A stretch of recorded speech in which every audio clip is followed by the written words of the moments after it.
Ами хел истода хост ки картара бузанам анам хе дар пуштуш ҳамиҷода як бачаҳак рост шидина ҳамиҷода садои мардеро шунидум ки гуфт ки ака нодуруст адесай картара гуфт карта дуруст мегира азбаски духтарчаи ман ҳозир қадар боварӣ набуд барои карта задан ҳамиҷода вай аз мо истифода буд як зан ҳамиҷо садо баровард ки бародарам ино намедидиян чашмошон намедидай ҳамина пулаша гирифта тегу вай ҳамин чиза мамен мекофтааст духтарчаи мана алиҷа берун карду и тараф карду худаш ҳамиҷода истода ба мо 1000 сомонӣ гирифта дод баъдан ин марди нобино аз дуздии пулаш аз корти бонкӣ нақл мекунад ки хешовандон барои табобати фарзанди бемораш фиристода буданд 4000 сомонӣ маблағ равон карданд ки вай писарчаи хурдима дар беморхонаи қарияи боло табобат гирифта бурда меовардем ба ҳамин хотир 4000 сомон ҳамун саҳар мара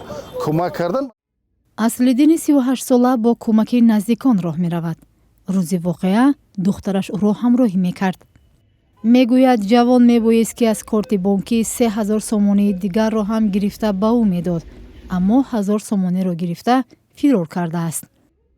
дертар аслиддини нобино аз паёмаки бонк огоҳ шуд ки он ҷавон тамоми пули ӯро аз корт гирифтааст. вай картаи моро сурат гирифта будааст вай рафта тариқи интиқол 2000 сомони дигара аз картаи мо бо руфта гирифта будааст тариқи онлайн ина маркази душанбе сити ба мо аниқ карда дод. ҳодиса 6 моҳ пеш рух додааст, вале бо гузашти ним сол то ҳол ҷавонеро ки пули марди нобиноро тасарруф карда буд дастгир накардаанд. аслиддин ҷалилов ва ҳамсараш ки ҳарду нобино ҳастанд бо 3 фарзанд барои зиндагии беҳтар аз ноҳияи Данғара ба Душанбе омаданд. иҷора менишинанд. бо фурӯши салапан дар бозори Корвон ва нафақаи маъюбӣ рӯз мегузаронанд. аслиддин барои ҳалли мушкилаш ба бонк муроҷиат кардааст. дар он ҷо ба ӯ гуфтанд пайдо кардани қонуншиканд ва ҷинояткоре ки бо ваъдаи некӣ пули аслиддинро рабудааст кори мақомоти милиса аст. мақомоте ки ба қавли марди нобино ҳеҷ коре то кунун аз дасташон наёмадааст.